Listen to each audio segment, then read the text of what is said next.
ఉంటుందో లేదో అనుకున్న ఊరికి ఊపిరొచ్చింది. కడలి గర్భంలో కలిసిపోతున్న గ్రామానికి గుండె ధైర్యం వచ్చింది. ఈనాడు ఈటీవీ కథనాలు కేంద్ర రాష్ట్ర ప్రభుత్వాలను కదిలించాయి. కొబ్బరి సరుగుడు తోటలతో అలరారే ఆ కుగ్రామాన్ని కాపాడేందుకు అధ్యయనం ప్రారంభించాయి. కృష్ణా జిల్లా కృత్తివెన్ను మండలం చిన్నగొల్లపాలెం ఎటు చూసినా కొబ్బరి సరుగుడు తోటలు, ఉప్పుటేరు కొల్లేరు కాలువలు, ఎప్పుడూ గర్జించే సముద్ర అలలు. ప్రకృతి ఆహ్లాదానికి ఇదంతా ఒకవైపే. రెండో వైపు ఎవరిని కదిలించినా అభద్రతా భావమే. ఆహ్లాదం అనుకున్న అలలే ఊరిపాలిట పీడకలలయ్యాయి. ఏటికేడు చిన్నగొల్లపాలెం భూభాగాన్ని సముద్ర అలలు కొంతకాలంగా కబళిస్తున్నాయి.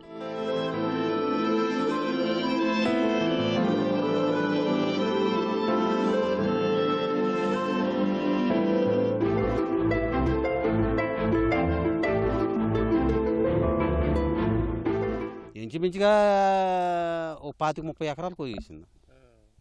దేశం మా ఊళ్ళో గ్రామ దేవత ఉందండి. గ్రామ దేవత పొలం కూడా ఆ దగ్గరికి వెళ్ళిపోయింది. పడతాడు కొయ్యి చూశారండి. మొత్తం చూసి ఇవన్నీ చేసుకుని కొలతలు కూడా కొలిచినట్టు ఉన్నారండి. మాకు 150 బోట్లు వరకు మా ఊళ్ళో ఉన్నాయండి. కాకినాడ నుంచి ఇంకో 150 బోట్లు వస్తూ ఉంటాయండి.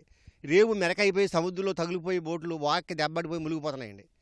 కాలువ బాగా మెరకైపోయిందండి. దాని తవ్వితానికి అన్ని ఏర్పాట్లు చేస్తామని చెప్పారు మాకు.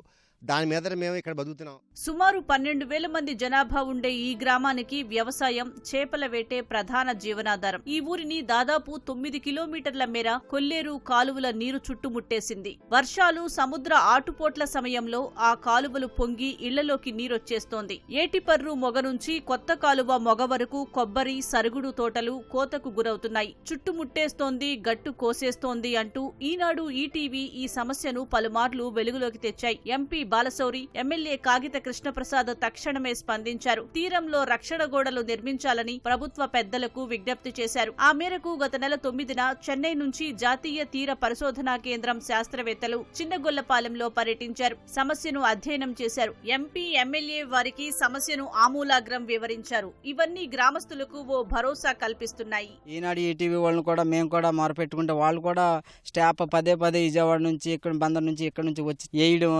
ఇందులోనూ టీవీలో రావడం చాలా మాకు ఆనందంగా ఉందండి. ముందైతే ఎవరో పట్టించుకోవాలా, ఏదో చేద్దాం చూద్దాం అని అంటే ఏదో డ్రిడ్జింగ్ కొంత చేసేవాళ్ళు వెళ్ళిపోయేవాళ్ళు.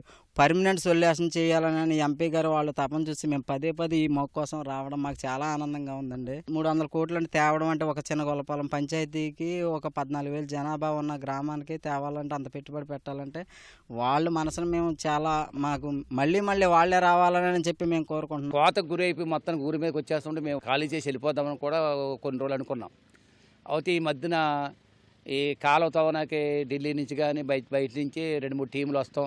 సముద్రంలో కానీ కాలువలో కానీ మొత్తం సర్వే చేసి దాని మీద ఏమన్నాడంటే మీ మొగ్గకి ఆర్బార్ కింద కట్టే ఇదన్నీ తవ్వుతామండి అని చెప్పిన వలన మాకు కొంత ధైర్యం వచ్చిందండి ఈ మధ్యన. అయితే మేము ఎప్పుడో ఖాళీ చేసి వెళ్ళిపోదామండి. సముద్ర కోత రక్షణ చర్యలు, నిర్మాణాలపై త్వరలోనే డిపిఆర్ వస్తోందని ఎమ్మెల్యే కృష్ణప్రసాద్ చెబుతున్నారు. ఆ దిశగా ఎంపీ బాలశౌరి ఢిల్లీ స్థాయిలో ఫాలో అప్ చేస్తున్నారని తెలిపారు. సెంట్రల్ నుంచి ఒక టీం కూడా రావడం జరిగింది, డిపిఆర్ కూడా రెడీ చేయడం కోసం. అట్లాగే అక్కడ కొన్ని ఎక్విప్మెంట్స్ తీసుకొచ్చి వాళ్ళందరూ కూడా సర్వే చేసుకోవడం జరిగింది.